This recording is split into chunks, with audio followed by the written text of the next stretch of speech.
أشهد أن لا إله إلا الله وحده لا شريك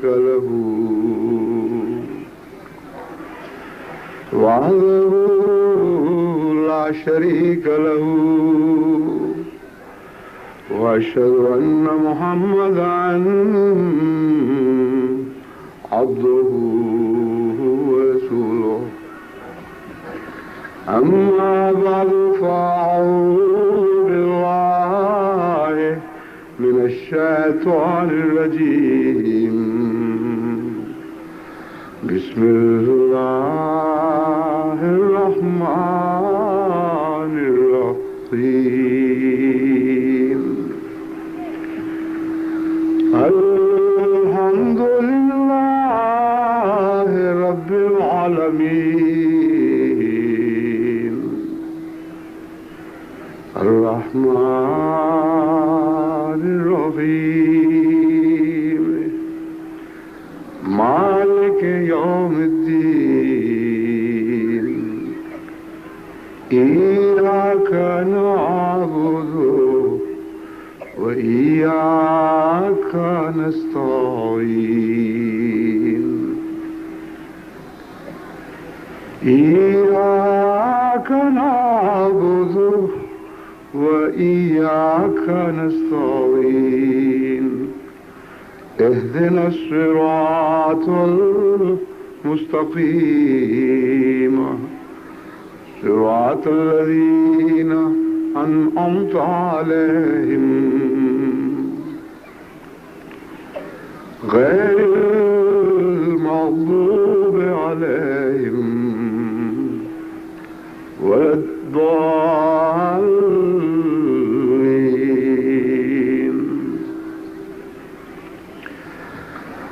دنیا کے سب مذاہب میں عورت کا کسی نہ کسی رنگ میں ذکر ملتا ہے، اور میں نے اس پہلو سے دنیا کے تمام مذاہب کا جائزہ لینے کی کوشش کی ہے، لیکن حقیقت ہے کہ جو عزت اور مقام اور مرتبہ قرآن کریم اور حضرت اقدس محمد مصطفیٰ صلی اللہ علیہ وآلہ وسلم نے عورت کو عطا فرمایا، اس کا عشر عشیر بھی کسی دوسرے مذہب میں نہیں ملتا۔ جب انسان یہ موازنہ کرتا ہے تو تعجب میں غرق ہو جاتا ہے، اور بہت ہی تکلیف دہ پرعذاب تعجب میں غرق ہو جاتا ہے کہ یہ تمام مذاہب جن میں عورت کا یا تو مثبت رنگ میں ذکر ملتا ہے تو بہت معمولی اور بے حیثیت، یا منفی رنگ میں ذکر ملتا ہے، اسلام پر یہ حملے کرنے میں سب سے زیادہ تیزی دکھاتے ہیں اور شوخی دکھاتے ہیں کہ اسلام میں عورت کا کوئی مقام اور مرتبہ نہیں۔ ایک دفعہ یورپ میں کسی سوال و جواب کی مجلس میں ایک عیسائی خاتون نے یہ سوال کیا، اور مجھے یاد نہیں کہ کبھی بھی سوال و جواب کی کوئی ایسی مجلس ہوئی ہو جس میں یہ سوال نہ کیا گیا ہو۔ تو میں نے ان سے کہا کہ میں صرف حضرت اقدس محمد مصطفیٰ صلی اللہ علیہ وآلہ وسلم کا ایک فرمان تمہیں سناتا ہوں، تم مذاہب ہی کا نہیں، تمام دنیا کی تہذیبوں کا موازنہ، تہذیبوں میں عورت کے ذکر کی تحقیق کر دیکھو، اور وہ شان جو حضرت محمد مصطفیٰ صلی اللہ علیہ وآلہ وسلم نے ایک چھوٹے سے پاکیزہ جملے میں عورت کو عطا کر دی ہے، اس کا لاکھواں کروڑواں حصہ بھی مجھے کہیں اور سے لا دکھاؤ۔ میں نے اسے بتایا کہ حضرت اقدس محمد مصطفیٰ صلی اللہ علیہ وآلہ وسلم نے ایک مرتبہ فرمایا کہ تمہاری جنت تمہارے ماؤں کے قدموں کے نیچے ہے۔ اتنا خوبصورت فقرہ ہے، اتنا عظیم عورت کے لیے اظہار تحسین ہے کہ جس کے متعلق یہ فقرہ کہا جائے بلا شبہ اس کو آسمان کی بلند ترین رفتیں عطا ہو جاتی ہیں۔ کسی مرد کے متعلق نہیں فرمایا کہ جنت اس کے قدموں کے نیچے ہے. نہیں اچھا، کسی مرد کے متعلق نہیں فرمایا یا مردوں کے کسی گروہ سے متعلق نہیں فرمایا کہ ان کے پاؤں تلے ان کی اولادوں کی جنت ہے یا قوم کی جنت ہے. صرف عورت کو مخاطب کرتے ہوئے یہ ایسا سرٹیفکیٹ، ایسا لقب عطا فرما دیا، ایسا مقام عطا کر دیا، ایسا مطمع نظر اس کو بخشا جس کی کوئی مثال دنیا کے کسی مذہب اور کسی تہذیب میں نہیں ملتی. جب میں نے اس کی مزید تفصیل بیان کی تو وہی خاتون جنہوں نے بڑی شوخی سے تو نہیں کہنا چاہیے مگر اعتماد کے ساتھ یہ سوال کیا تھا، یہ جانتے ہوئے، یہ احساس رکھتے ہوئے کہ اس سوال کا کوئی جواب کسی مسلمان کے پاس نہیں ہو سکتا، نہ صرف یہ کہ اس کا سر جھک گیا بلکہ بعد میں تائید میں کھڑی ہوئی اور اس نے کہا آج مجھے پہلی دفعہ معلوم ہوا ہے کہ اسلام عورت کو کیا عزت عطا کرتا ہے اور کیا مقام بخشتا ہے. یہ ایک چھوٹی سی ہدایت ہے لیکن اس کے اندر بہت گہرے مضامین ہیں، مثبت رنگ کے بھی اور منفی رنگ کے بھی. یہ محض ایک خوشخبری ہی نہیں بلکہ انذار کا پہلو بھی رکھتی ہے. نہیں آواز نہیں آ رہی آپ کو؟ آ رہی ہے نا؟ تو یہ پیچھے نہیں جا رہی کیونکہ جو مجھ سے پیچھے ہیں ان کو نہیں سمجھ آ رہی. نہیں جب خواتین کہتی ہیں آواز ٹھیک آ رہی ہے تو پھر کیوں نے کہا ہے کیوں آپ کو آواز نہیں آ رہی؟ آواز آ رہی ہے اب ٹھیک ہے. تو اس طرف صرف آواز کا قصور تھا، ادھر تو صاف آ رہی تھی شروع سے ہی. کیونکہ آپ کو آواز اگر صاف آخر تک پہنچتی ہو تو جو قناتوں کے ساتھ کھڑی ہیں وہ ہاتھ کھڑا کر دیں. آپ کے پاس قنات نہیں ہے تو آپ دیوار کے سہارے آواز ہاتھ کھڑا کر دیں. آواز مغرب کی طرف بھی آ رہی ہے کہ نہیں؟ یعنی شمال کی طرف آ رہی ہے؟ ٹھیک ہے، بہت اچھا. تو میں بتا رہا تھا کہ حضرت محمد مصطفیٰ صلی اللہ علیہ وسلم کا عورتوں کے متعلق مردوں کو یہ نصیحت کرنا یا تمام قوم کو یہ نصیحت کرنا کہ تمہاری جنت تمہارے ماؤں کے قدموں کے نیچے ہے، ایک بہت ہی معرف کا سمندر ہے جو ایک چھوٹے سے فقرے کے کوزے میں بند کر دیا گیا ہے. عورت کے اختیار میں ہے کہ قوم کا مستقبل بنائے. جس جنت کا ذکر فرمایا گیا ہے وہ صرف آخرت کی جنت نہیں بلکہ اس دنیا کی جنت بھی ہے. کوئی قوم جسے اس دنیا کی جنت نصیب نہ ہو اسے آخرت کی جنت کی مہوم امیدوں میں نہیں رہنا چاہیے. وہ محض ایک دیوانے کا خواب ہے، کیونکہ جس کے دل کو اس دنیا میں سکینت نصیب نہیں ہوتی اسے آخرت میں بھی سکینت نصیب نہیں ہو سکتی. جو اس دنیا میں اندھے ہیں وہ اس دنیا میں بھی اندھے ہی اٹھائے جائیں گے. تو اس پہلو سے مسلمان عورت کی کچھ ذمہ داریاں ہیں جو اس دنیا کے ساتھ بھی تعلق رکھتی ہیں اور اس دنیا کے ساتھ بھی تعلق رکھتی ہیں. سب سے پہلے تو یہ دیکھنا ہوگا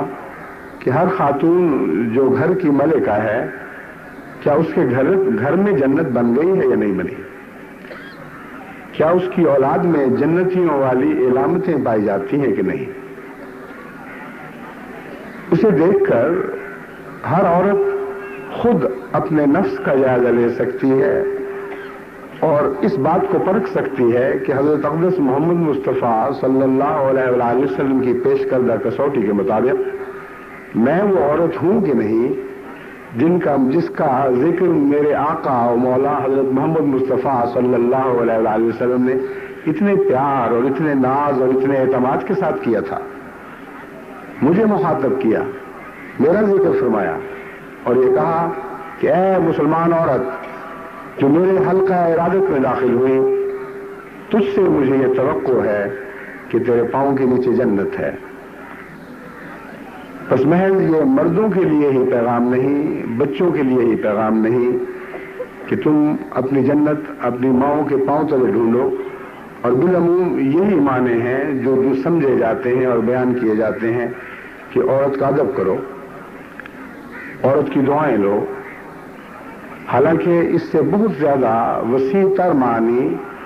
عورت کے کردار سے تعلق میں بیان ہوئے ہیں۔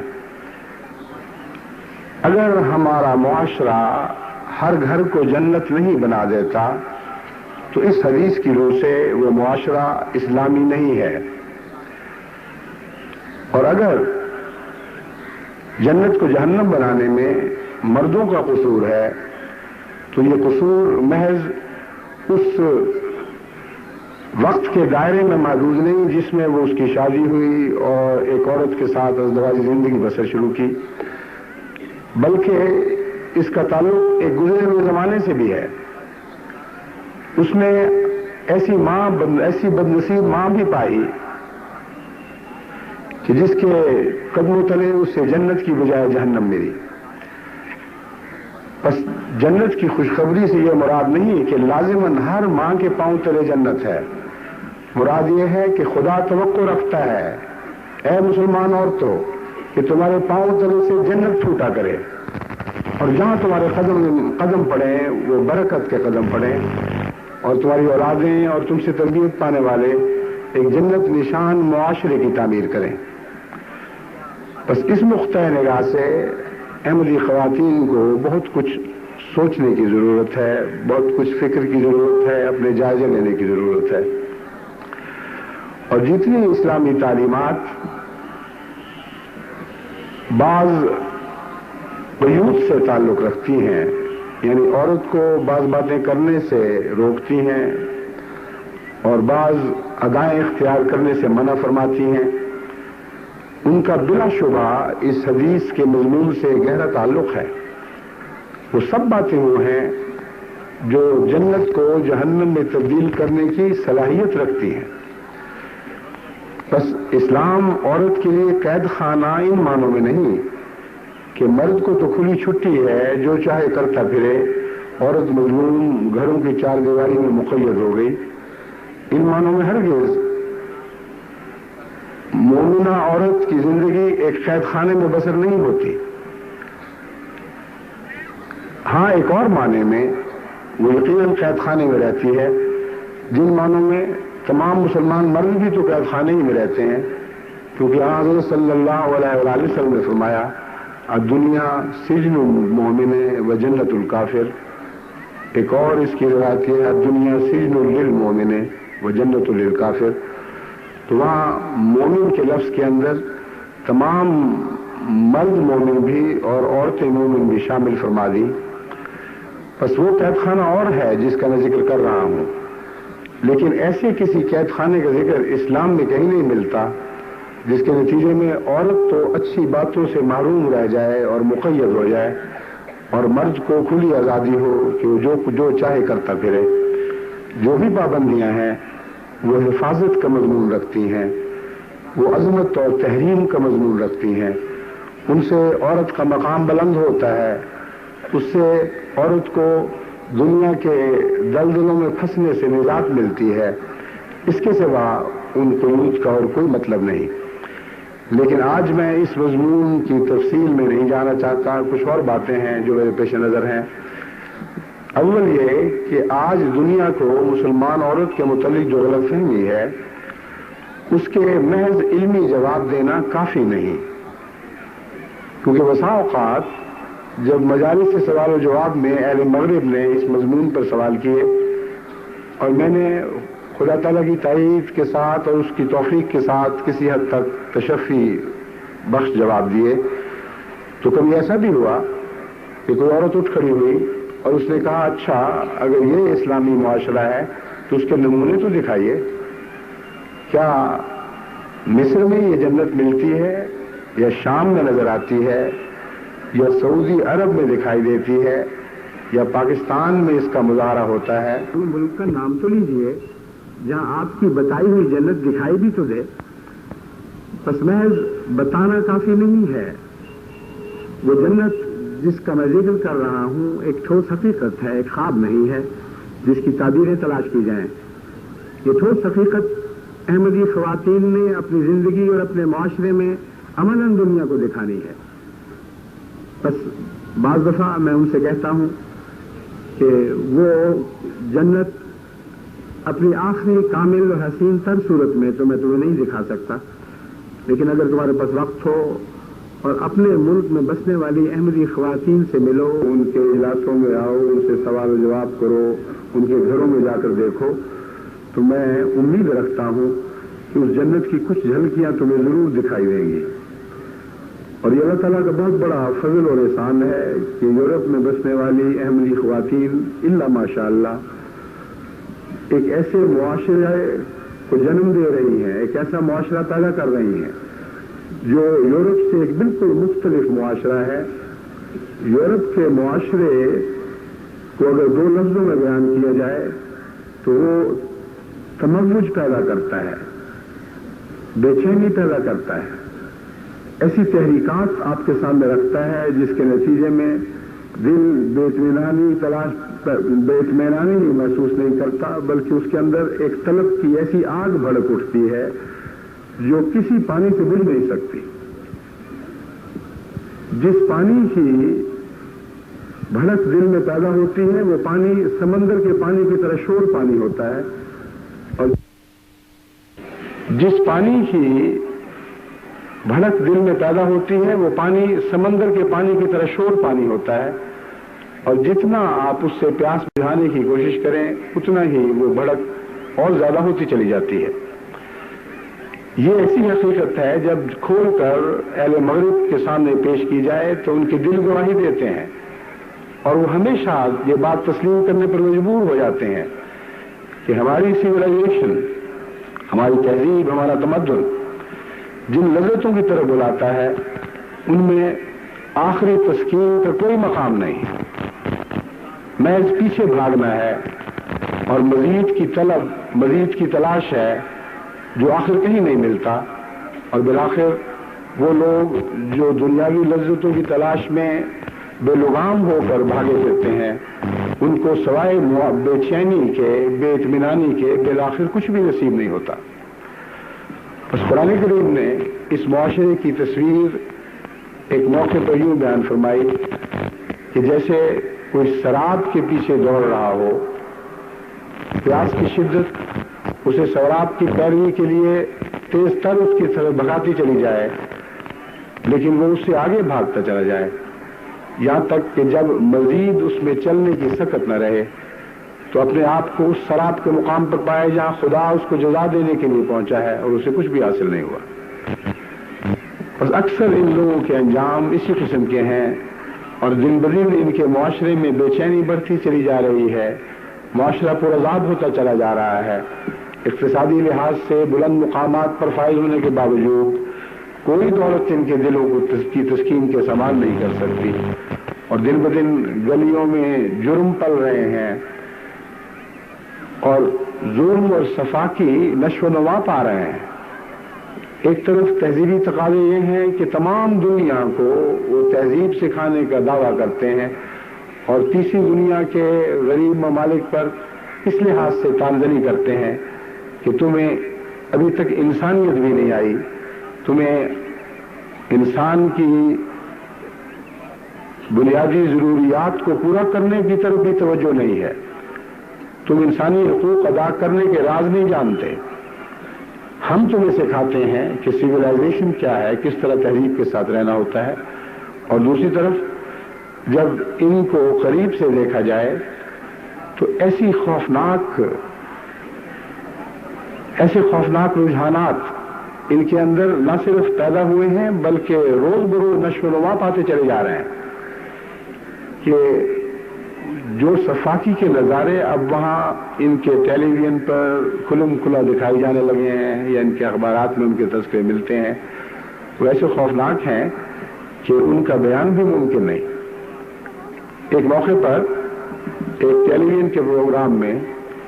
ایک بہت ہی تجربہ کار بڑا پولیس کا افسر پیش ہوا،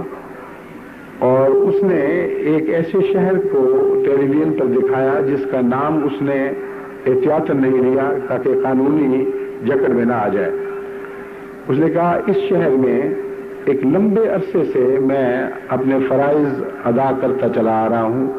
غالباً اس نے 25 یا 30 سال بتائے، اور کہا کہ میں ذاتی طور پر جانتا ہوں کہ کم از کم اس شہر کے 33% گھر یعنی 1/3 ایسے ہیں جن میں باپ اپنی بیٹیوں پر سفاکانہ ظلم کرتے ہیں اور مائیں اپنے بیٹوں پر کرتی ہیں، اور بے حیائی اپنے کمال کو پہنچ چکی ہے اور ان کی کوئی سنوائی نہیں۔ قوانین ایسے ہیں جو مجرم کی حمایت کرنے والے اور معصوم کے خلاف استعمال ہونے والے اور معصوم کے حفاظت کے جتنے حقوق ہیں ان کو پامال کرنے والے ہیں۔ بہرحال یہ بحث تو اس کی قانونی بحث تھی، لیکن میں نے اسے اس نقطۂ نگاہ سے دیکھا کہ تہذیب کے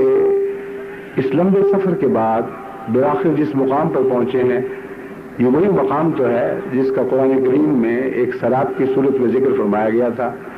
کہ بالآخر تم وہاں پہنچو گے جہاں تمہیں خدا کی عائد کردہ سزا کھڑی دکھائی دے گی۔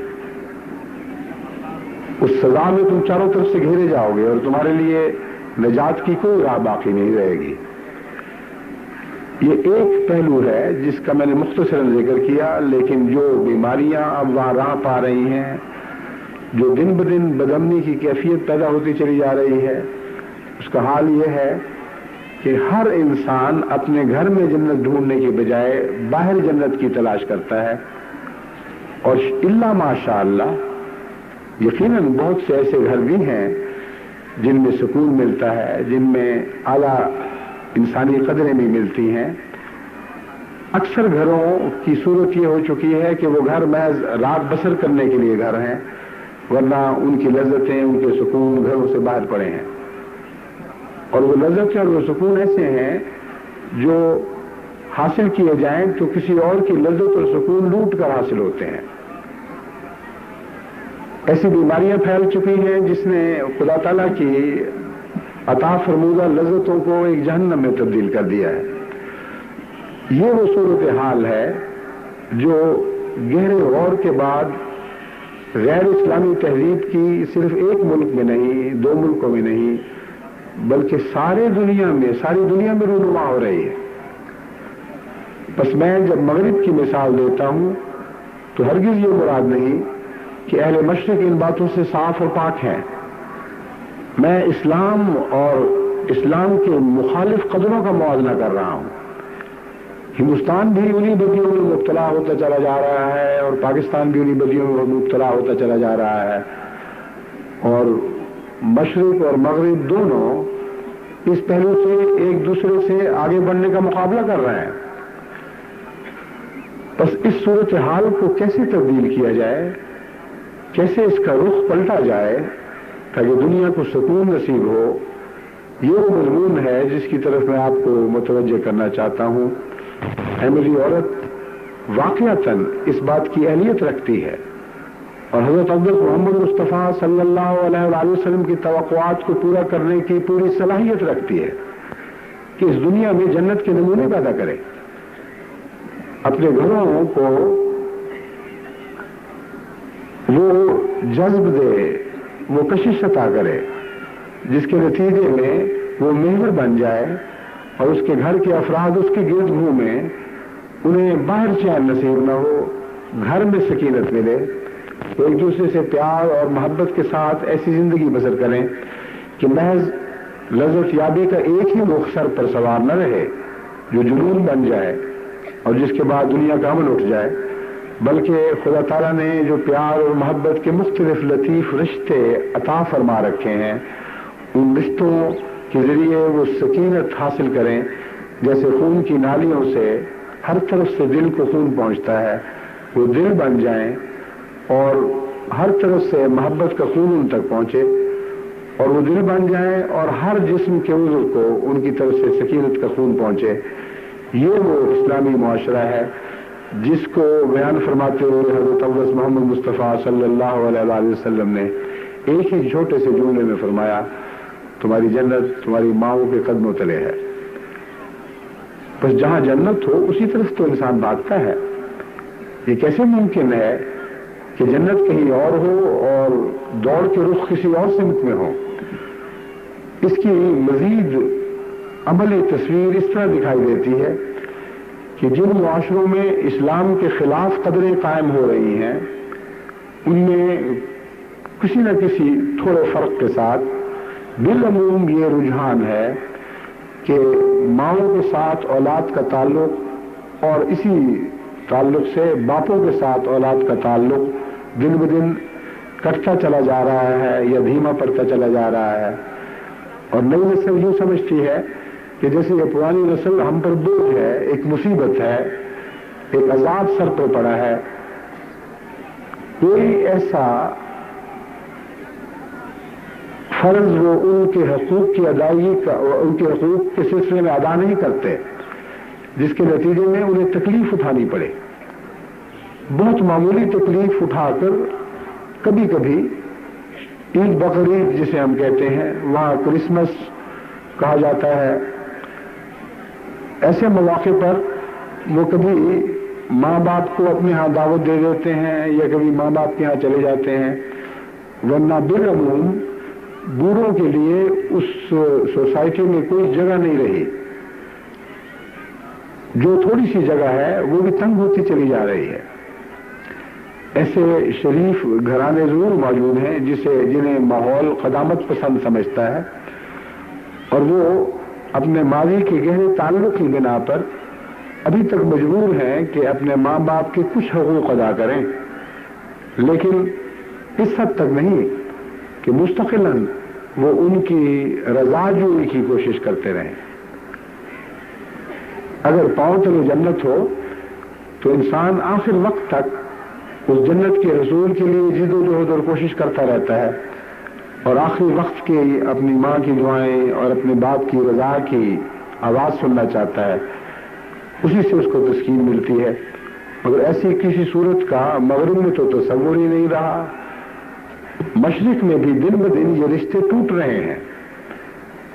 اور مجھے بعض اوقات بعض احمدی مائیں بھی یہ لکھتی ہیں کہ ہماری اولاد کی نظریں بدل رہی ہیں. ان میں وہ احترام، وہ تعلق نہیں رہا، جیسے غیر ہو رہے ہوں. ہم اس کا کیا علاج کریں؟ کیا علاج کے مضمون سے متعلق میں آپ کو یہ بات سمجھانی چاہتا ہوں کہ بچپن ہی میں آپ کے پاس علاج ہوتا ہے. خدا نے یہ علاج آپ کو عطا فرما رکھا ہے. اگر ایسا نہ ہوتا تو ہرگز حضرت محمد رسول اللہ صلی اللہ علیہ وآلہ وسلم آپ سے متعلق یہ بلند توقع نہ رکھتے کہ جنت آپ کے قدموں تلے ہے ضرور، چاہے آپ اسے استعمال کریں یا نہ کریں. بات یہ ہے کہ ہر وہ ماں جو بچے کو صرف پیار ہی نہیں دیتی بلکہ شروع ہی سے اس کے اندر انصاف پیدا کرتی ہے، اس کے اندر توازن پیدا کرتی ہے، وہ حقیقت میں مستقبل کے لیے ایک جنت پیدا کر رہی ہوتی ہے. جو ماں اپنی اولاد کو صرف محبت دیتی ہے اور اس محبت کے نتیجے میں وہ سمجھتی ہے اس نے اسے سب کچھ دے دیا، وہ غلط فہمی میں مبتلا ہے. ایسی محبتیں جو محض محبت کا رنگ رکھتی ہوں، ان میں نظم و ضبط کی کوئی رنگ شامل نہ ہو، جن میں مضبوط تقاضے نہ ہوں، جن میں توازن کے مطالبے نہ ہوں، ایسی محبتیں اولاد کے فائدے کی بجائے اسے نقصان پہنچا دیتی ہیں. لیکن اس سے بہت بڑھ کر ایک نقصان عورت کا اپنی ذات میں مگن ہونے کا نقصان ہے، اور یہ وہ نقصان ہے جو نئے تقاضوں کے نتیجے میں دن بدن زیادہ ہو کر دکھائی دینے لگا ہے. اگر کوئی عورت سنگھار پٹار کرتی ہے، سوسائٹی میں جاتی ہے، کچھ دل کے بہلانے کا سامان کرتی ہے اور اسے کہا جاتا ہے یہ بھی ذرا سنبھل کے چلو، تو کہے گی یہ چھوٹی موٹی باتیں ہیں، میں نے کون سا گناہ کیا ہے، کیا تم میری زندگی کو تم عذاب بنا دو گے؟ لیکن در حقیقت یہ چھوٹی موٹی باتیں بہت بڑی بڑی باتیں بعض دفعہ پیدا کر دیا کرتی ہیں. ایسی اولاد جس کی ماں کو اور جس کے باپ کو اپنی لذتوں کی تلاش اتنی ہو جائے کہ وہ اس کی زندگی کے روزمرہ کے حالات پر، روزمرہ کے انداز پر غالب آ جائے، ایسی مائیں بسا اوقات اپنے بچوں کی تربیت سے غافل ہو جاتی ہیں. آتی ہیں کبھی باہر وقت گزار کر تو یہ دیکھنا چاہتی ہیں کہ بچے اپنے کمرے میں موجود ہیں کہ نہیں، کچھ ان کی فوری ضرورتیں ہوئی تو پوری کر دی، کوئی بیمار ہوا تو اس کا علاج کیا، لیکن پھر گلے سے اتار کر اپنے علیحدہ کمروں میں غائب ہو گئی. اور صبح اٹھ کر نئے سوشل پروگرام بنائے گئے اور نئی لذتوں کی تلاش کی گئی. ایسی ماؤں کی نظریں پہلے بدلتی ہیں، پھر اولاد کی نظریں بدلا کرتی ہیں. اولاد کو خدا تعالیٰ نے بہت ہی فراست عطا فرما رکھی ہے. جن بچوں نے اپنی ماؤں کو ایک خود غرضی کی حالت میں زندگی بسر کرتے دیکھا ہو، وہ لازماً خود غرض بن کے بڑے ہوتے ہیں، اور بچپن سے ان کو یہ احساس نہیں ہوتا کہ میری ماں مجھ پر احسان کرنے والی ہے، بلکہ وہ سمجھتے ہیں کہ میری ماں نے اپنی مرضی سے جب چاہا، جب اس کو خواہش پیدا ہوئی، مجھ سے پیار کیا، لیکن میری ساتھی نہ بنی، مجھے اس نے رفاقت عطا نہیں کی، مجھ سے ایسا تعلق قائم نہ کیا کہ مجھے اس کے ساتھ مزہ آئے، بیٹھنے کا مزہ آئے، اسے میرے ساتھ بیٹھنے کا مزہ آئے. بس اسی وقت سے اس بچے کا مستقبل گھر کی بجائے گلیوں سے وابستہ ہونے لگتا ہے. صرف یہی نہیں بلکہ جو تلانے کی باتیں ہیں یہ بھی بظاہر چھوٹی ہیں لیکن بہت گہرے اور لمبے نقصانات پیدا کرتی ہیں. ایسی مائیں جو اپنے بچوں کو چپ کرانے کی خاطر جھوٹ بول دیتی ہیں یا ساتھ نہ لے جانے کے لیے بہانہ بنا دیتی ہیں، ایسی مائیں ہمیشہ جھوٹی نسلیں پیدا کرتی ہیں، اور وہ بچے کبھی بھی اپنی ماؤں کی باتیں نہیں مانتے، بلکہ غیر شعوری طور پر انہیں دوسروں کو دھوکہ دینے کے سبق مل جاتے ہیں. بعض دفعہ مائیں خود نیک بھی ہوں لیکن وہ سمجھتی ہیں یہ تو گناہ ہی کوئی نہیں، بچے کو ٹالنا معمولی بات ہے،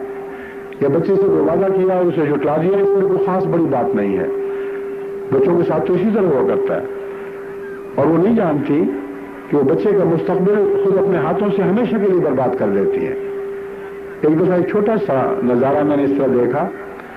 کہ ایک ماں ایک باپ نے اپنے بچے کو پونڈے گنے کا ایک ٹکڑا دیا ہوا تھا، نصف کا چوتھا حصہ، اور اس سیڑھیوں پر چڑھتے ہوئے وہ ماں بھی ساتھ ساتھ چل رہی تھی. اس نے دیکھا کہ بچے سے سنبھالا نہیں جاتا، تو اس نے کہا بیٹا یہ مجھے پکڑا دو، میں اوپر جا کے تمہیں واپس کر دوں گی. انہوں نے کہا جائیں میں نے دیکھا ہوا آپ کو، اوپر پہنچتے پہنچتے آدھا کھا جائیں گے آپ. اب یہ بات چھوٹی سی ہے لیکن میں آپ کو یقین دلاتا ہوں کہ اس طرز عمل نے، اس رد عمل نے میرا دل ہلا دیا. مجھے خطرات پیدا نظر آئے سامنے کہ اس بچے کا مستقبل شاید ٹھیک نہ رہے، کہ جو اپنی ماں پر اعتماد نہیں کر سکتا وہ دوسروں پہ کیسے اعتماد کرے گا. بس ان چھوٹی چھوٹی باتوں میں آپ جنت بھی پاتی ہیں اور جہنم بھی پاتی ہیں. آپ کو اختیار ہے جہنم کو قبول کر لیں یا جنت کو قبول کر لیں. بس آئندہ کی قوم آپ کے پاؤں سے وابستہ ہو چکی ہے، آئندہ کی نسل آپ کے قدموں سے وابستہ ہو چکی ہے. اس کے لیے اس دنیا میں جنت چھوڑیں تو دیکھیں کہ کس یقیناً اللہ کے فضل کے ساتھ ان کی اخروی جنت کی بھی ضمانت مہیا ہو جائے گی. یہ وہ پہلو ہیں جن کو بہت تفصیل کے، یہ چند پہلو ہیں جن کے اور بھی بہت سے شاخیں ہیں، اور یہ مضمون ایسا ہے جو بڑی تفصیل کا محتاج ہے تاکہ مثالیں دے دے کر آپ کو سمجھایا جائے کہ کہاں کہاں ٹھوکر کا مقام ہے، کہاں کہاں بچنے کی ضرورت ہے، کس طرز عمل کو اختیار کیا جائے. مگر میں امید رکھتا ہوں کہ ان چند مثالوں سے آپ اس مضمون کو سمجھ گئی ہوں گی. میں یہ کہنا چاہتا ہوں جی اچھا میں کہتے ہیں کہ ابھی تک آواز ٹھیک نہیں آ رہی، اب ایک اور مائکروفون انہوں نے مجھے بھیجا ہے تیسرا، شاید اس سے فرق پڑ جائے. کوئی فرق پڑا کسی کو؟ آواز تو میرے خیال یہاں پہلے ہی آ رہی تھی جی. اچھا. ہاں تو میں بیان کر رہا تھا کہ ان چھوٹی چھوٹی باتوں میں واقعتاً جنت یا جہنم ہوتی ہے. میں نے بعض ماؤں کو بچوں کو ڈراتے ہوئے دیکھا ہے اور میں بڑی سختی سے اپنے گھر میں یہ بات قائم کرنے کی کوشش کرتا رہا ہوں. سختی سے مراد یہ ہے فرمنس کے ساتھ، شدت کے ساتھ نہیں، یا سزا دے کر نہیں، کیونکہ مجھے یاد نہیں شاید ہی کبھی زندگی میں 1-2 مرتبہ کسی بچے کو سزا دی ہو، ورنہ میں اس بات کا قائل ہوں کہ بچے کے ساتھ اگر تمہارا اعتماد کا رشتہ قائم ہو جائے اور پیار کا رشتہ قائم ہو جائے تو تمہاری نظروں کے ہلکے سے تغیر میں بچہ اتنی سزا پا جاتا ہے کہ اسے کسی اور سزا کی ضرورت نہیں رہتی. تو میں نے جس حد تک مجھ سے ممکن ہے اپنے گھر میں بھی اور باہر دوسرے اپنے عزیزوں کو بھی یہ سمجھانے کی کوشش کی ہے کہ بچوں کو ڈرایا نہ کریں. بچہ سوتا نہیں ہے یا کسی جگہ جانا چاہتا ہے تو مائیں کہہ دیتی ہیں کہ بھوت آ جائے گا، فلاں چیز تمہیں چمٹ جائے گی. وقتی طور پر وہ اس بچے سے چھٹکارا حاصل کرتی ہیں اور ہمیشہ کے لیے خوف کا بھوت اس کو چمٹا دیتی ہیں، کیونکہ کبھی اس کا پیچھا نہیں چھوڑتا. باہر نکل رہی ہیں، لمبے عرصے کے لیے جانے کا ارادہ ہے، جھوٹ بول دیتی ہیں کہ ہم ابھی آتے ہیں، اور بچہ بیچارہ انتظار میں بیٹھا رہ جاتا ہے. ایسے بچے سے بڑے ہو کر سچ کی کیسے توقع کی جا سکتی ہے؟ بس آپ اپنے گھر میں جس رنگ میں زندگی بسر کر رہی ہوتی ہیں، بچہ اس کی اصل تصویر کو دیکھتا ہے، اس تصویر کو قبول نہیں کرتا جو آپ جعلی عکس کے طور پر اس پر ڈالتی ہیں. اور اس پہلو سے کوئی ماں کسی بچے کو دھوکہ نہیں دے سکتی. 1 دن کا معاملہ ہو تو کوئی اور بات ہو، 2 دن کا قصہ ہو تو سمجھ میں آ جائے. اس ساری زندگی کے معاملات ہیں. ایک بچہ ضرور اپنے ماں باپ کی اصلیت کو سمجھ جاتا ہے اور اس کے نتیجے میں اس کے دل میں آئندہ ان کا احترام پیدا ہوتا ہے، یا عدم احترام یا احترام کی بجائے بدتمیزی کے رجحانات پیدا ہوتے ہیں. بس وہ قومیں جن میں پہلی نسلوں اور دوسری نسلوں کے درمیان فاصلے بڑھ رہے ہیں، ان میں ضروری نہیں کہ اسی قسم کی غلطیاں ہوں. کچھ نہ کچھ غلطیاں ضرور ہوتی ہیں جن کے نتیجے میں بچے اس یقین کے ساتھ بڑے ہو رہے ہوتے ہیں کہ یہ دنیا خود غرضی کی دنیا ہے، اس میں ہر شخص کا جو بس چاہے وہی کرے، جس پر زور چلے وہ اپنا لے، اور اپنی لذتیں ہمارے اپنے ہاتھ میں ہیں، ہمیں کسی اور پر انحصار کرنے کی ضرورت نہیں. اس حالت میں جب وہ بڑے ہوتے ہیں تو اپنے ماں باپ ان کو ایک بوجھ دکھائی دیتے ہیں، پرانے زمانے کی چیزیں دکھائی دیتے ہیں. جیسے پرانا استعمال شدہ فرنیچر بعض دفعہ نظر کو تکلیف دیتا ہے، ویسے ہی ماں باپ ایک پرانے فرنیچر کی طور پر دکھائی دینے لگتے ہیں. ایسا معاشرہ جنت سے دور ہٹ رہا ہوتا ہے. ایسا معاشرہ بہترین زمین ہے جس پر بدترین چیزیں جڑ پکڑیں، اور دن بدن ایسے معاشرے ہلاکت اور تباہی کی طرف بڑھتے چلے جاتے ہیں. آپ نے عملاً پاک معاشرہ پیدا کرنا ہے، اور اس پاک معاشرے کے لیے کسی لمبی چوڑی علمی تحقیق کی ضرورت نہیں. یہ چھوٹی چھوٹی عام سادہ سی باتیں ہیں. حضرت رسول اکرم صلی اللہ علیہ وآلہ وسلم کو اسوہ حسنہ ہی آپ کی تعلیم کے لیے کافی ہے. ہر اس موقع پر جب آپ کا رابطہ اپنی اولاد سے قائم ہوتا ہے، اگر آپ یہ سوچیں کہ آپ اس پر آج ہی نہیں بلکہ کل کے لیے بھی اثر انداز ہو رہی ہیں، تو یقیناً آپ کی طرز عمل میں ایک ذمہ داری کا احساس پیدا ہوگا. دوسری بات ایسی ہے جس کا عورت سے بھی تعلق ہے اور مرد سے بھی تعلق ہے. بعض دفعہ عورتیں جن کے پاؤں تلے جنت ہونی چاہیے، بدنصیب مرد ان کے پاؤں تلے سے جنت چھین لیتے ہیں، اور ذمہ داری عورت پر نہیں ہوتی بلکہ ان بدنصیب مردوں پر ہوتی ہے جن کی اولاد ماؤں سے جنت حاصل کرنے کی بجائے جہنم حاصل کر لیتی ہے.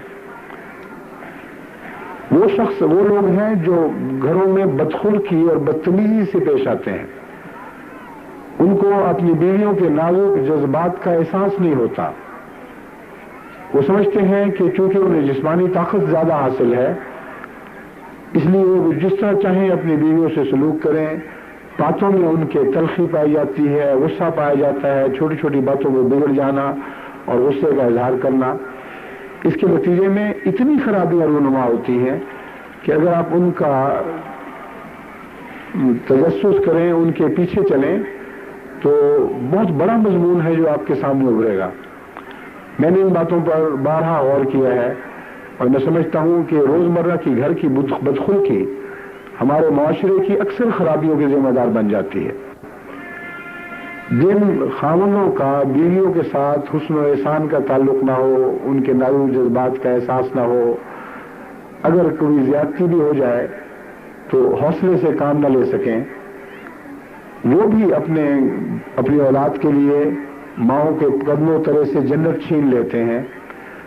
اور ایسے مرد بھی ماؤں کے قدموں تلے سے جنت چھین لیتے ہیں جو ماؤں کی بے راہ روی کو بغیر اظہار افسوس کے قبول کرتے چلے جاتے ہیں۔ پس ماں اور باپ کے تعلق کے توازن ہے جو آئندہ نسلوں کے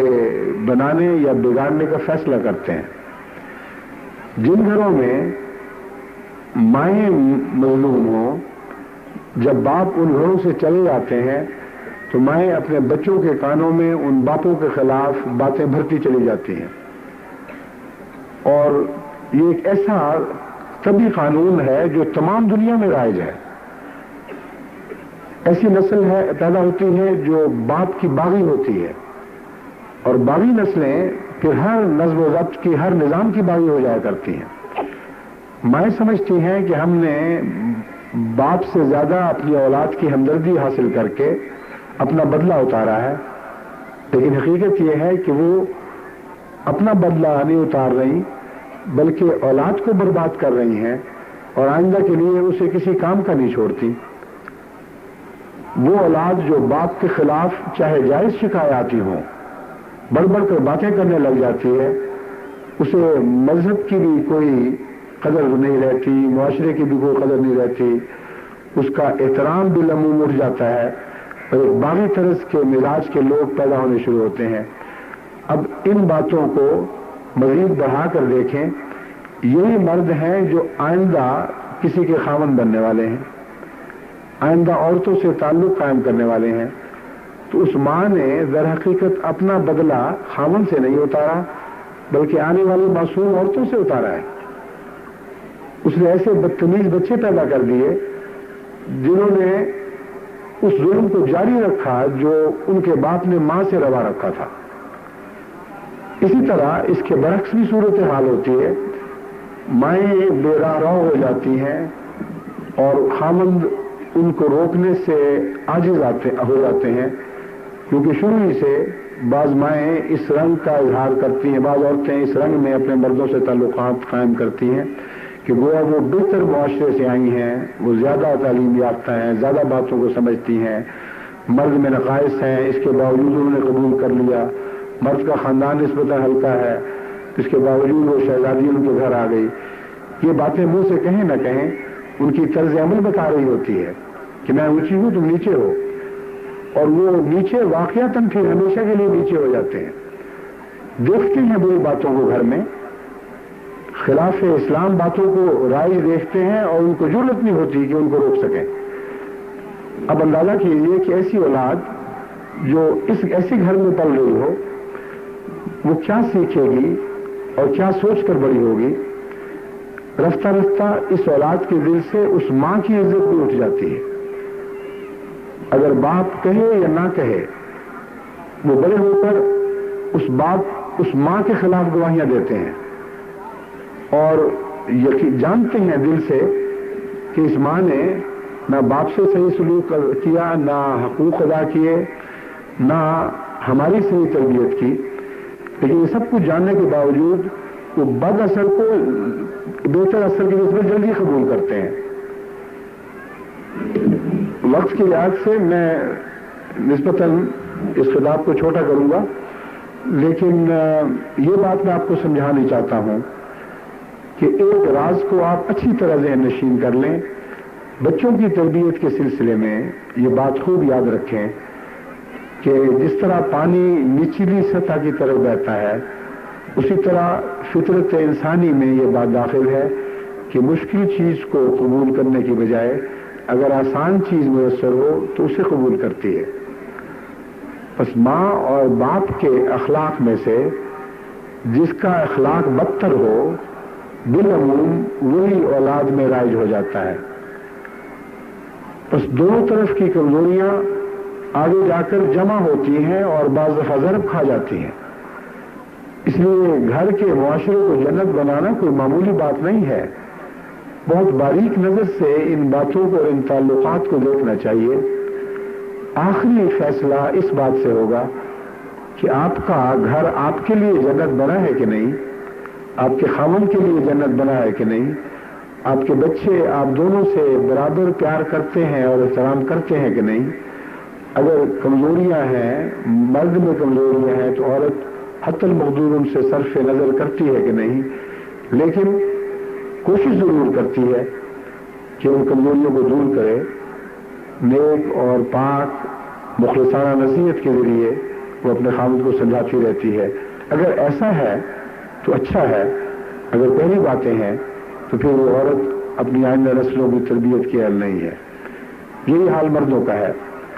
بس اگرچہ حضور اکرم صلی اللہ علیہ وسلم نے مردوں کا نام نہیں لیا، عورتوں کا لیا ہے، اور اس میں بڑی گہری حکمت ہے، مگر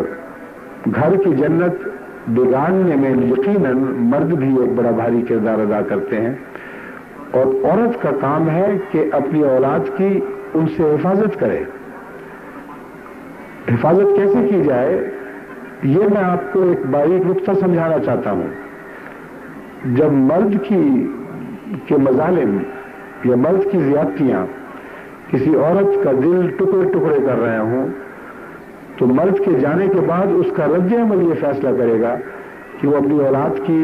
اس ظالم مرد کی عادتوں سے حفاظت کر رہی ہے یا نہیں۔ اگر وہ اس اولاد کو اپنا ہمدرد بنانے کی خاطر بڑھا چڑھا کر ان باتوں کو بیان کرے اور اپنے ظلموں کے قصے بتا کر تصویر بہائے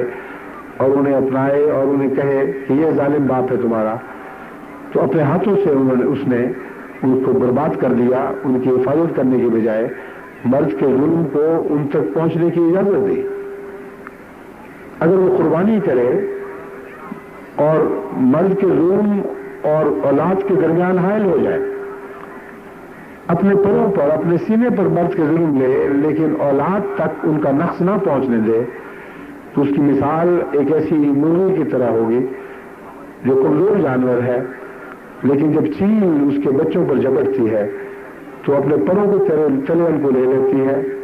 آپ کتنا ہی دکھ اٹھائے، آپ چاہے اس راہ میں ماری جائے، اپنے بچوں تک اس ظالم چیل کا نقصان نہیں پہنچنے دیتی، سوائے اس کے کہ مرنے کے بعد جو چاہے کرے۔ یہ وہ سچی ماں ہے جو ایک جانور کے اندر ہمیں دکھائی دیتی ہے۔ اے حضرت محمد مصطفیٰ صلی اللہ علیہ وسلم کی غلامی کی دم بھرنے والی خواتین، کیا تم ایک جانور میں سے ایک سچی ماں کے برابر بھی نہیں ہو سکتی؟ کیا حضرت محمد مصطفیٰ صلی اللہ علیہ وسلم کی غلامی کی یہی تقاضے ہیں کہ ماں کی حیثیت سے حیوانی دنیا میں جو ہمیں عظیم نمونے ملتے ہیں، محمد رسول اللہ صلی اللہ علیہ وسلم کی لونڈیاں، آپ کی غلام عورتیں ان نمونوں کو بھی اپنا نہ سکیں؟ آخری فیصلہ اس بات سے ہوگا کہ آپ اپنی اولاد اور بد اثرات کے درمیان حائل ہو کر ہر قیمت پر اپنی اولاد کو ان بد اثرات سے روک سکتی ہیں کہ نہیں روک سکتی۔ بس بہت سی ایسی چھوٹی چھوٹی باتیں ہیں جو گھروں کو بناتی ہیں یا بگاڑتی ہیں۔ اس مختصر مجھے پتا ہے وقت زیادہ ہے، لیکن پھر بھی میں مختصر نصیحت کہنا چاہتا ہوں، کیونکہ میں جانتا ہوں کہ مضمون بہت ہی لمبا ہے اور تھوڑے وقت میں تفصیل سے بیان نہیں ہو سکتا۔ یہ نمونے میں نے آپ کے سامنے رکھے ہیں، ان کو بڑھا لیں، بیدار مغزی کے ساتھ اپنے گھروں میں حضرت صلی اللہ علیہ وسلم کی ان توقعات کو پورا کرنے کی کوشش کریں جو آپ کے ساتھ وابستہ ہیں۔ آخری نتیجہ اس کا یہ نکلے گا کہ اگر آئندہ نسل جہنم کی طرف قدم بڑھانے والی نسل ہو. حضرت محمد مصطفیٰ صلی اللہ علیہ وسلم زبان حال سے آپ کو متون کر رہے ہوں گے، آپ سے شکوہ کر رہے ہوں گے کہ اے میری طرف منسوب ہونے والی ماؤ، تم نے اپنے پیچھے جنت نہیں چھوڑی، تمہارے پاؤں سے جہنم کی لپٹیں تو نکلی لیکن جنت کی تسکین بخش ہوائیں نہ چلی. اس لیے کیا آپ اس شکوے کے مقام پر اپنے آپ کو دیکھنا چاہتی ہیں کہ نہیں؟ اس کسوٹی کو ہمیشہ پیش نظر رکھیں تو ہر بات میں حضرت محمد مصطفیٰ صلی اللہ علیہ وسلم کا مزاج آپ کی رہنمائی کرے گا. اس مزاج میں اپنے آپ کو ڈال کر سوچا کریں کہ میرا آقا اور مولا اس موقع پر مجھ سے کیا توقع رکھتا ہے. دوسری بات میں یہ کہنا چاہتا تھا اور اب مختصراً بیان کروں گا کہ جہاں تک ہندوستان کی لجنات کا تعلق ہے، مجھے اس بات سے بہت خوشی ہے کہ خدا تعالیٰ کے فضل اور احسان کے ساتھ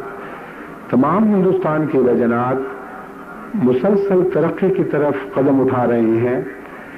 ان کی قیادت بھی بڑی سوجی ہوئی اور حلیم قیادت ہے، ہر طرف برابر نظر ہے اور بغیر شور کے اور بغیر دکھاوے کے مسلسل ٹھوس پروگرام لجنات کے سامنے پیش کیے جاتے ہیں. ان کی متحمل طریق پر نگرانی کی جاتی ہے، کمزوریوں کی نشاندہی کی جاتی ہے، مگر غصے دلا کر نہیں یا غصے کا اظہار کر کے نہیں. خدا کرے کہ آپ کی ہر لجنہ کو ایسی ہی قیادت نصیب ہو اور لجنہ میں کہیں بھی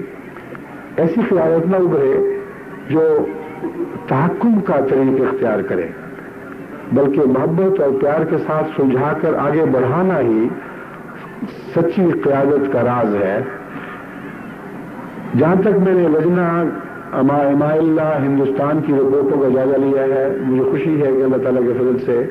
ہر پہلو سے قدم ترقی کی طرف جانب ہے. قادیان میں بھی خدا تعالیٰ کے فضل سے جو مجلس عاملہ کی ممبرات ہیں، مجھے ان کی رپورٹیں پڑھنے کا اتفاق ہوتا ہے، ان کی کارروائیوں کا بغور مطالعہ کرتا ہوں اور خدا کے فضل کے ساتھ مجھے ہر چیز درست ٹھیک اپنے مقام پر بیٹھی ہوئی دکھائی دے رہی ہے. خدا کرے کہ یہ جو غیر معمولی عطا آپ کو خدا کی طرف سے نصیب ہوئی ہے، آپ اس میں اس کی شکر گزار بننے کی کوشش کریں، اور اگر آپ اس اللہ تعالیٰ کی طرف سے عطا کردہ صلاحیت کا شکر ادا کریں گی تو یہ صلاحیت مزید بڑھے گی اور نشو و نما پائے گی. میں نے مختلف مواقع پر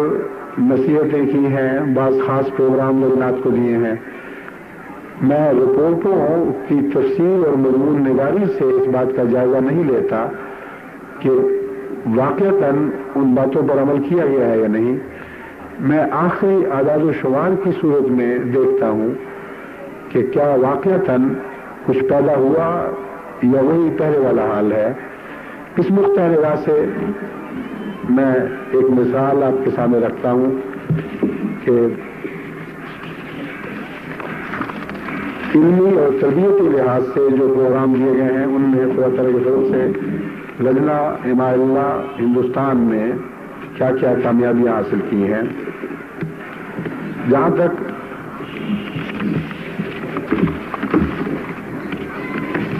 تربیت کا تعلق ہے،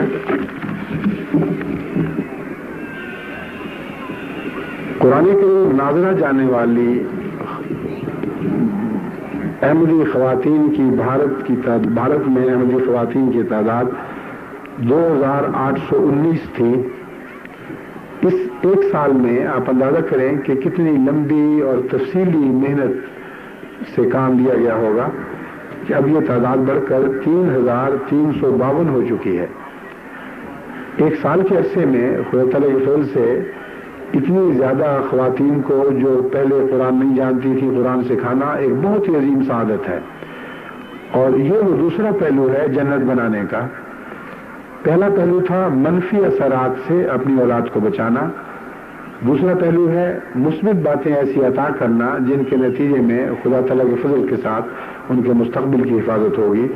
اور وہ یہ طریق ہے کہ بچپن ہی سے ان کے وہ قرآن کریم کی محبت ان کے دلوں میں پیدا کریں. حضرت محمد رسول اللہ صلی اللہ علیہ وسلم کی محبت ان کے دل میں پیدا کریں، خدا تعالیٰ کا گہرا پیار ان کے دل میں جانشین کر دیں، کیونکہ اسی کے پیار سے پھر باقی سب پیار پھوٹتے ہیں۔ خدا سے سچا پیار ہو تو ہر خدا والے سے پیار ہو جاتا ہے، خدا والوں سے پیار ہو تو ان کی عادات اپنانا ایک زندگی کا بہترین مشغلہ بن جاتا ہے۔ بس ٹھوس تربیت کا مطلب محض نیک نصیحت کرنا نہیں، بلکہ عملاً کچھ پیدا کر کے دکھانا چاہیے۔ بس وہ احمدی خواتین جن کے گھر میں قرآن کریم پڑھنے اور پڑھانے کی عادت نہیں، اس پہلو سے وہ گھر ویران ہے، اور آئندہ وہ ویران نسلیں پیدا کریں گی۔ معاشرے کی بدیاں نہ بھی ان میں پائی جائیں، وہ بچے ایک خلا لے کر اٹھیں گے، اور خلاؤں کو اگر آپ نے خوبیوں سے نہ بھرا ہو تو بعد میں بدیاں ان خلاؤں کو بھر دیا کرتی ہیں۔ ایسے بچے محفوظ نہیں ہیں۔ جہاں تک آپ کے گھر میں پہلے مان لیا کہ ان کو آپ نے کوئی برائی نہ دی، برائیوں اور ان کی راہ میں حائل رہی، لیکن اگر ٹھوس نیکیاں اور ٹھوس خوبیاں ان کو عطا نہ کی، تب بھی آئندہ ان کی حفاظت کی کوئی ضمانت نہیں ہے۔ بس ایسے کام ہیں جن کی مجھ سے لجنہ کو توقعات ہے۔ بچپن ہی سے قرآن کریم کی تلاوت کی آواز ان کے کانوں میں گونجنی چاہیے۔ وہ ایسی ماؤں کی گود میں پلیں جن کو خدا سے محبت ہو، خدا والوں سے محبت ہو، وہ بچپن میں ایسے ذکر ان سے کرتی چلی جائیں۔ یہ وہ اولاد ہے جو لازماً اپنی ماؤں کے پاؤں طرح سے جنت حاصل کر لے گی۔ قرآن کریم باترجمہ جاننے کے سلسلے میں بھی لجنہ امائے اللہ نے بہت بڑی خدمت سر انجام دی ہے۔ 1257 کی تعداد میں ان کی رپورٹ کے مطابق ایسی خواتین کو ترجمہ سکھایا گیا جن کو اس سے پہلے ترجمہ نہیں آتا تھا۔ منتظمین کو چاہیے تھا کہ جب تک تقریر جاری ہے اذان نہ شروع کرواتے۔ عجیب بات ہے کہ اتنی سی چھوٹی بات بھی ان کو سمجھ میں نہیں آئی۔ اب میں اس کے باقی تفصیلی ذکر چھوڑتا ہوں۔ مالی قربانی کے متعلق میں نمونے آپ کے سامنے رکھتا ہوں کہ خدا تعالیٰ کے فضل کے ساتھ ہندوستان کی لجنات میں سے سب کے متعلق تو میں نہیں کہہ سکتا، لیکن قادیان کی لجنہ کے متعلق کہہ سکتا ہوں کہ مالی قربانی میں یہ بے مثل نمونے دکھانے والی ہے۔ قادیان کی جماعت ایک بہت غریب جماعت ہے، لیکن میں نے ہمیشہ دیکھا ہے کہ جب بھی کوئی تحریک کی جائے، یہاں کی خواتین اور بچیاں ایسا غلبے اور جوش کے ساتھ اس میں حصہ لیتی ہیں کہ بعض دفعہ میرا دل چاہتا ہے کہ ان کو روک دوں کہ بس کرو، تم میں اتنی استطاعت نہیں ہے۔ اور واقعتاً مجھے خوشی کے ساتھ ان کا فکر میں لاحق ہو جاتا ہے، لیکن پھر میں سوچتا ہوں کہ جس کی خاطر انہوں نے قربانیاں کی ہیں وہ جانتا ہے بلکہ کہ کس طرح ان کو بڑھ چڑھ کر عطا کرنا ہے۔ وہی اللہ اپنے فضل کے ساتھ ان کے مستقبل کو دین اور دنیا کی دولتوں سے بھر دے گا۔ ایک موقع پر جب میں نے مراکز کے لیے تحریک کی تو احمدی بچیوں نے جو چھوٹی چھوٹی کلیاں بنا رکھی تھی، عجیب لگ رہا تھا کہ گھر گھر میں وہ پلیاں ٹوٹنے لگی، اور دیواروں سے مار مار کے پلیاں توڑ لی۔ چند پیسے چند ٹکے جو اس میں اپنے لیے انہوں نے بچائے تھے وہ دین کی خاطر پیش کر دیے۔ ہمارا رب بھی کتنا محسن ہے، کتنا عظیم الشان ہے۔ بعض دفعہ بغیر محبت اور لے کے کروڑوں میں اس کی قدموں میں ڈالے جائیں تو رد کر دیتا ہے، ٹوٹک بھی نہیں مارتا، یہ کوئی حیثیت نہیں۔ اور ایک مخلص سے غریب پیار اور محبت کے ساتھ اپنی جمع شدہ پونجی چند کوڑیاں بھی پیش کرے تو اسے بڑھ کر پیار اور محبت سے قبول کرتا ہے،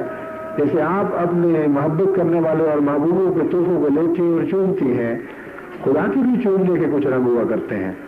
اور میں جانتا ہوں اور یقین رکھتا ہوں کہ ان مانوں میں خدا نے ان چند کوڑیوں کو ضرور چوما ہوگا۔ بظاہر یہ اصطلاح خدا پر صادق نہیں آتی، مگر حضرت محمد مصطفیٰ صلی اللہ علیہ وسلم نے اسی رنگ میں کئی مرتبہ خدا کا ذکر فرمایا ہے کہ فلاں نظارہ دیکھ کر خدا بھی عرش پر ہنس پڑا، خدا بھی یعنی ایک دو موقع پر مسلم موضوع یوں فرمایا کہ ایک صحابی کی مہمان نوازی اس انداز کی تھی کہ آسمان پر خدا بھی مچاکے لینے لگا. یعنی اچھا مزیدار کھانا کھاتے ہوئے جس کا انسان بعض دفعہ مزے سے بے تکلفی سے منہ سے مچاکے مارتا ہے، تو اللہ تعالیٰ عرش پر اپنے اس پیارے کی مہمان نوازی کے نظارے دیکھ کر مچاکے لینے لگا.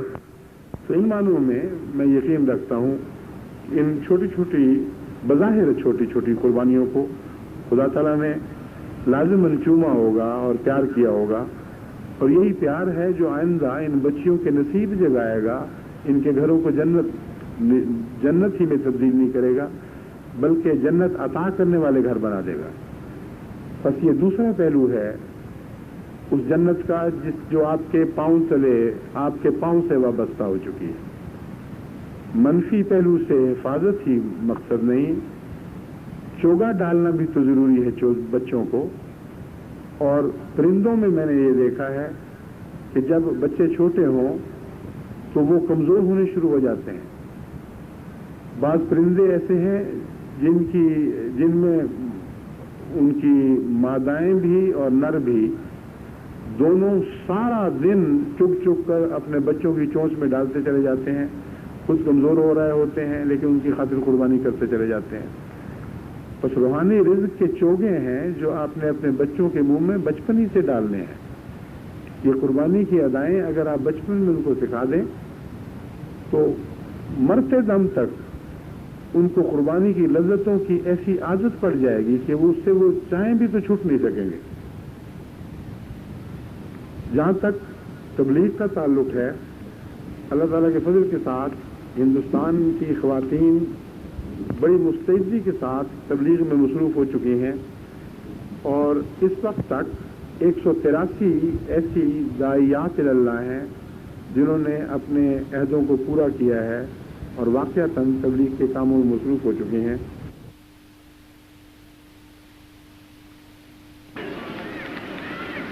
جہاں تک تبلیغ کا تعلق ہے، اللہ تعالیٰ کے فضل کے ساتھ ہندوستان کی خواتین بڑی مستعدی کے ساتھ تبلیغ میں مصروف ہو چکی ہیں، اور اس وقت تک 183 ایسی داعیات اللہ ہیں جنہوں نے اپنے عہدوں کو پورا کیا ہے اور واقعتاً تبلیغ کے کاموں میں مصروف ہو چکی ہیں. ان کو خدا تعالیٰ جس قسم کے پھل عطا کر رہا ہے، ایک اس سلسلے میں ایک نمونے کو دیکھ کر میری روح وجد میں آ گئی. بنگال کے ایک گاؤں کانگولی ڈنگا میں ایک بیوہ خاتون نے بیعت کی، اور وہ احمدی دعوت کرنے والیوں کی وجہ سے اس تک پیغام پہنچا. پھر یا شاید کسی مبلغ کے ذریعے پہنچا ہوگا، لیکن وہ آئندہ تبلیغ کا مرکز بن گئی. اس خاتون کی تبلیغ سے مزید 3 عورتوں نے بیعت کر لی، جس کے نتیجہ میں گاؤں کے بعض مردوں اور مولویوں نے شدید مخالفت شروع کر دی، یہاں تک کہ ان تینوں مستورات کے خامدوں نے ان کو یہ دھمکی دی کہ ہم تمہیں طلاق دے کر گھروں سے نکال دیں گے اور ہمارا ہمیشہ کے لیے تم سے تعلق منقطع ہو جائے گا. انہوں نے کہا طلاق دینا کیا چیز ہے، تم اگر ہمارے سر بھی تن سے جدا کر دو تو امام مہدی سے ہم تعلق نہیں توڑیں گی، اور جو زور لگتا ہے لگاؤ، ہم لازماً تبلیغ کریں گی اور اس نور کو آگے پھیلاتی چلی جائیں گی. چنانچہ خدا کے فضل کے ساتھ ایک تھوڑے سے عرصے میں ان 3 عورتوں نے مل کر 30 سے زیادہ گھروں کو احمدیت سے وابستہ کر دیا.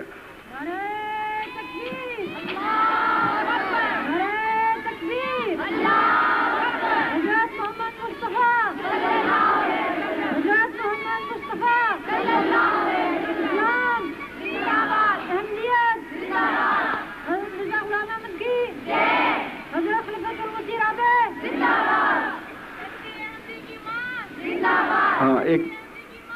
جزاک اللہ اور اس کی اولاد بھی. ہاں، میں یہ بتا رہا تھا کہ اللہ تعالیٰ کے فضل سے احمدی خواتین میں استطاعت ہے. اگر وہ چاہیں تو عظیم انقلاب رونما کر سکتی ہیں. آپ کیا سمجھتی ہیں؟ آپ گھروں میں بٹھائے رکھنے والی عورتیں ہیں؟ آپ کو جب میدان جہاد اپنی طرف بلا رہا ہو تو کوئی دنیا کا مولوی اس کے خلاف فتویٰ دے، اس کے منہ پر اب تھوکے بھی نہیں، اس کی کرتن پرواہ نہ کریں۔ احمدی خواتین کو بیکار کرنے کے لیے قرآن کریم میں کہیں کوئی تعلیم نہیں ہے۔ احمدی خواتین یعنی مسلمان خواتین سے اللہ تعالیٰ ہر صحت مند میدان میں مردوں سے آگے بڑھنے کا مقابلہ کرنے کی توقع رکھتا ہے، کیونکہ مسلمانوں کو برابر یہ مطمع نظر عطا کیا گیا، لِكُلِّ وِجْهَةٌ هُوَ مُوَلِّيهَا فَاسْتَبِقُوا الْخَيْرَاتِ۔ اب دیکھیے، آپ ذرا غور تو کریں، کیا یہ نہیں فرمایا کہ مردوں کے لیے ہم نے ایک مطمع نظر مقرر فرمایا ہے؟ لفظ اتنے خوبصورت استعمال کیے ہیں جو ہر شخص پر برابر چسپاں ہوتے ہیں۔ فرمایا لِكُلِّ وِجْهَةٌ، ہر شخص کے لیے ہم نے ایک مطمع نظر رکھ دیا ہے، ہر قوم کے لیے ایک مقصود بنا رکھا ہے۔ اور اے محمد مصطفیٰ کے غلاموں، تمہارے لیے مقصود یہ ہے کہ تم نے ہر حال میں ایک دوسرے سے نیکیوں میں آگے بڑھنے کی کوشش کرنی ہے۔ بس اگر آپ ان کل میں داخل ہیں، اور یقیناً اس کل میں داخل ہیں، تو ہر نیکی کے میدان میں مردوں سے آگے بڑھنے کی کوشش کرنا خدا کی طرف سے بطور فریضہ آپ پر عائد کر دیا گیا ہے۔ بس اگر تبلیغ کے میدان میں مرد پیچھے رہ رہے ہیں تو ان کو پیچھے چھوڑ دیں اور آپ نکلیں، اور آپ اس ملک میں اسلام اور احمدیت کا سچا نور پھیلانے کی ذمہ داری اپنی ذات پر قبول کر لیں، اپنی ذات کے لیے قبول کر لیں۔ میں نے یہاں اس سے پہلے ایک خطاب میں عورتوں کو ایک تاریخ اسلام کی درخشندہ مثال بتائی تھی، وہ آپ کو بھی بتا دوں گا، اور اس کے بعد پھر آپ سے اجازت چاہوں گا۔ ایک ایسا موقع آیا تھا جبکہ میدان جنگ سے مسلمان مجاہدین کے پاؤں اکھڑ گئے۔ بعض دفعہ ایسا مجبوری کی حالت میں بھی ہو جاتا ہے، بعض دفعہ دشمن کی طرف سے ایسا ریلا آتا ہے کہ جان دینے کی خواہش رکھنے والے بھی اس کو سنبھال نہیں سکتے اور ان کے پاؤں اکھڑ جایا کرتے ہیں۔ بس ان پر الزام کی صورت میں بات نہیں کر رہا، ایک واقعہ آپ کو بتاتا ہوں۔ ان سے پیچھے مسلمان خواتین کے خیمے تھے۔ انہوں نے جب یہ دیکھا کہ مسلمان مجاہدین اپنے خیموں کی طرف دوڑے چلے آ رہے ہیں، تو ایک محمد مصطفیٰ صلی اللہ علیہ وسلم کی سچی غلام عورت نے اپنے ساتھیوں کو کہا کہ اپنے خیموں کے ڈنڈے اکھیڑ لو اور ان مردوں کو یہ بتا دو کہ اب تمہارے لیے دو موتوں میں سے ایک لازماً مقدر ہے، یا دشمن کے ہاتھوں مارے جاؤ گے اور شہید کہلاؤ گے، یا ہمارے ڈنڈوں سے مر کر مردود موت کو قبول کرو گے۔ اب بتاؤ تم نے کیا کرنا ہے۔ یہ آواز جب مردوں کے کانوں تک پہنچی تو اس طرح پلٹے ہیں جس طرح کوئی بھوکا غذا کی طرف لوٹتا ہے، اور اس شان کے ساتھ انہوں نے اس میدان میں جانے دی ہیں کہ اکثر اس میدان کا پاسا پلٹ کے رکھ دیا، اس ذلت ناک شکست کو ایک عظیم فتح میں تبدیل کر دیا۔ بس ہر اس نیکی کے میدان میں جس میں مرد غافل ہو رہے ہیں، اے احمدی خواتین، میں تم سے توقع رکھتا ہوں، خدا کا رسول تم سے توقع رکھتا ہے، اس رسول کا خدا تم سے توقع رکھتا ہے کہ تم اس بات کی پرواہ نہ کرو کہ مرد تمہیں کیا کہتے ہیں، ہر نیکی کے میدان میں آگے بڑھنے کی کوشش کرو، نئی فتوحات حاصل کرو، یہاں تک کہ تمہارے مردوں میں بھی غیرت جاگ اٹھے اور وہ بھی دین کی حمیت میں اور دین کے دفاع میں تم سے آگے بڑھنے کی کوشش کریں۔ اگر تم ایسا کرو تو ہندوستان چند صدیوں کی بات نہیں، چند دہائیوں میں اسلام کے قدموں میں پڑا ہوگا، اور اس فتح کا سہرا تمہارے سر پر لکھا جائے گا۔ اے احمدین تمہارے سر پر، اے احمدی خواتین تمہارے سر پر اس وہ سہرا ہوگا۔ اے احمدی خواتین، کوئی دلہا، کوئی مرد دلہا اس سہرے کا حقدار نہیں، یہ احمدی دلہن ہے، محمد مصطفیٰ کے دین کی خاطر سجی ہوئی، نیکیوں سے سجی دلہنیں ہیں جن کے سر اس فتح کا سہرا باندھا جائے گا۔ خدا کرے کہ آپ کو بھی سہرا نصیب ہو اور مردوں کو بھی یہ سہرا نصیب ہو۔ اس کے بعد اب ہم دعا کر لیتے ہیں، پھر میں اجازت چاہوں گا۔